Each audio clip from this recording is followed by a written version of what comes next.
Welcome back. I'm Britt Meredith. In the studio with me again tonight to share her analysis on a post-election Tennessee, the Sixth Circuit ruling, and continued violence in the trans community is Tennessee Transgender Political Coalition lobbyist Dr. Marisa Richmond. Welcome back, Marisa. It's good to see you. Good to be here. I feel like you were just here 5 minutes ago, and we were talking pre-election. We were pretty hopeful on some things, and now we're kind of on the back end with it in the rear view. So I just wanted to get your analysis and thoughts on, let's talk about the amendments, of course. So Amendment 1. Were you a little surprised? I thought it was going to be tough in the rural areas. Yeah. I thought we would do well in the urban areas, and we won all of the big urban areas. We were the no vote was 2-1 in Davidson. The problems all emerged around the rural, the rural counties. Sure. I think we lost all but maybe 2 of the rural counties. And those votes overwhelmed what we were able to accomplish here in the large urban counties. Yeah, and as we were talking before we started this evening, there's sometimes a little bit of a bubble that we live in, I think, that we sometimes forget, that we're reminded in these times like this that not the entire state feels and thinks the same way we do maybe here in one of the urban city centers. Yeah, there's clearly an urban-rural split around this country, and especially in Tennessee. Yeah. I think that's been true in the past. Sure. Pat Nolan actually talked about at one time the big issue was alcohol, and we saw an urban-rural split there. Exactly. And now we're seeing it on other issues like women's rights and LGBT rights. And I can make guesses and assumptions as to why that is, but what do you feel that is the reason for that divide, or rural? Well, people in urban areas, well, for starters, the people in rural areas will go to urban areas to get away from the harassment and the discrimination and the intolerance. Exactly. But people in big cities are more used to diversity, especially here in Nashville. I think we've embraced diversity, and I think it's been a factor in the dramatic growth that we're seeing and why Nashville's been declared an IT city. We've embraced diversity in all of its forms and embraced the concept of everybody being able to enjoy basic rights, including the right to privacy. Yeah, and I agree with you. And that, again, one of the reasons that I would give would be similar to that. And I think it's telling, though, that when people do tend to or decide to live close to one another and get to know one another, that's when they become more accepting of one another. And it's just sort of almost a living model of, acceptance and you put yourself around things and you'll understand them more, I guess is the point I'm getting at. Anyway, moving on to the Second Amendment, were you surprised with the outcome on the Second Amendment vote? Amendment 2, I was surprised by the margin. Yeah. I know both Governor Haslam and former Governor Bredesen and a lot of the attorneys were really pushing Amendment 2. So I did expect the margin to be closer. Well, that's what surprised me, so I thought maybe you might have some analysis on why you thought that was. Yeah, I didn't look that closely at the overall at the breakdown where the numbers came from, but clearly I think the fact that there was bipartisan support for it. I guess that resonated with the voters across the state. Cool. Okay. Enough about amendments, and not entirely surprising since we were here last too. The Sixth Circuit Court announced just last month that it would not overturn the marriage ban, basically just sort of taking themselves out of the game, it seemed as though they were doing. So given what we've seen elsewhere in the country, why do you think that was done here? I mean, I think I have my reasons. I want to hear what you have to say. Well, the 2 judges who ruled against equality certainly they were still buying into this idea that people's rights should be up for a vote.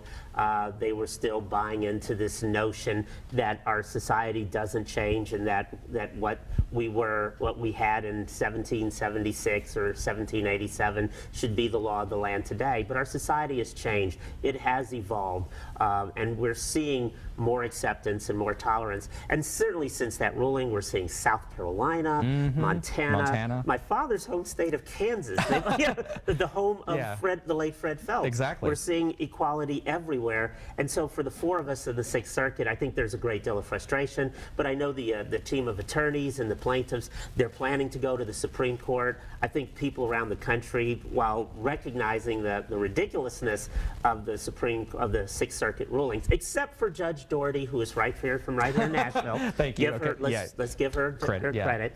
I think most people recognize the ridiculousness of it.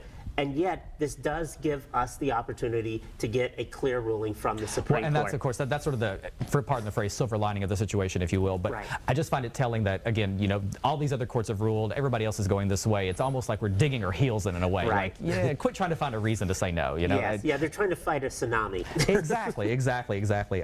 So while not surprised, it was still just another one of those moments. Now everybody's looking at us again like, what are you doing? Anyway, is this indicative, you think, though, of the South in general? general and or the political climate too? I mean, is there a reason why? Well, certainly, there's always politicalness behind any decision. Yeah, although the Tennessee is the most southern state in the circuit. Exactly. And so it goes all the way up to Michigan. Yeah, which, again, that's why I was so curious. I think the judges, there's 2 judges are either from Ohio or Michigan. Ironically, they're not southern. Right. And the one southerner was the one who exactly, got it. exactly. So I just found that to be an interesting dynamic in the ruling. And surely we have a notion of what the Supreme Court is going to do with this, right? I mean, or do we? well, I think everybody is hoping we get a clear-cut ruling. Yeah. We only need 5 votes. Yeah. But I noticed in the dissent on, I guess it was Montana, only Scalia and Thomas issued a dissent. So potentially we could be looking at 7 yes votes for equality. I don't know. I think it's probably going to be more like 6-3, but I'd be happy with 7-2. Sure, and I wonder. Or 5-4. Yeah, and one wonders too. You know, as you were saying earlier, with the way the votes went, if in fact it was not necessarily a negative attempt, but an attempt to get it in front of the Supreme Court sooner. Right. I mean, who knows? I mean, the only other option, from my understanding, was that the entire Sixth Circuit, all the judges would have to hear it again, delaying the process. So it seems like it's just going to push it through, perhaps faster. You think? Well, it depends. The Supreme Court does reserve the right to take the ruling in this session, so they could put it on the docket in the springtime, in January or even April. Yeah. So we could have a ruling as early as June or July. Yeah, yeah. But even if they pushed it to next year, that means we would have the ruling no later than June of 2016 as the presidential race is heating up. And so, again, we could go down the rabbit hole of all the reasons and other things. But I think everybody on our side wants that ruling within this next 6 to 8 months. Yeah, yeah. And so switching gears just a little bit, let's get off of that topic. I wanted to make sure we chatted a little bit about the tragic murder of Gizzy Fowler. I'm troubled by a few things in the case. Obviously, the death is the main priority here. But why do you feel we're continuing to see this increase in trans violence? Or are we just now sort of seeing it for what it really is? Well, part of it is better reporting. I think with organizations like ours operating all over the country, we're paying attention to this. We're trying to highlight this through Facebook, through our websites, our email lists. And so we're making sure that people are aware of this, and we're calling attention to this and trying to focus people's understanding of anti-trans violence that is perpetuating the country. When you look at this year's Day of Remembrance list, though, the majority of those murders are occurring in Brazil. And so, in one sense, we're seeing better reporting from other countries as well. But clearly, there are still major problems in this country.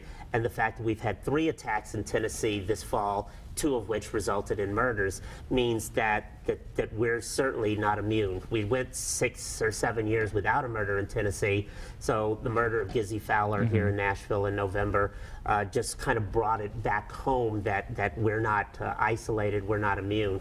Yeah, and you mentioned the reporting of it. That's one of the other issues that kind of concerned me a little bit. And as while we are doing more, we're talking about it here. It's there's the online outlets. It's also interesting the way in which sometimes they are portrayed. I think one of the headlines here was "Man found shot to death wearing women's clothing." So again, one of these, just a misnomer. Not really. I mean, what do you think? Is that just a lack of training, or is that a lack of understanding? Or? Well, we believe certainly with the media and with law enforcement. We're working federally with the U.S. Department of Justice to have workshops on law enforcement in the transgender community, because a lot of what the media was putting out there, we believe, was coming from the Metro Police Department.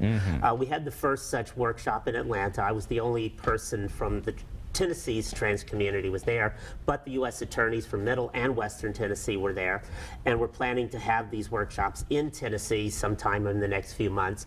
And so what we want to do is raise awareness within the law enforcement community, and in turn with the media, about how to portray trans people, especially when we are victims of hate crimes, and not misidentify us and not misgender us. And I'm certainly glad to hear that. And I assumed that was the situation. You guys were on the case, but it's still, anytime I see that sort of just bad reporting, honestly, You look on Facebook, and people are livid every time this happens, and it's happened many times across this country, and in Georgia, and Maryland, Ohio, California. And I don't think it's necessarily that anybody set out to do anything bad, but I mean, it's similar to what we experienced in the entire community for years about GLBT community. They were they're just confused. I'm glad to hear that the training is there on the ground. And I want to be sure to remind everyone tonight too that the viewers, that any tips on this case can be reported to Crime Stop Stoppers, that 7-4-CRIME, or you can go to the Out and About Nashville website, and there's a link there as well, so they can you can actually do a tip online. Yes, the police department has asked us. We've announced it at the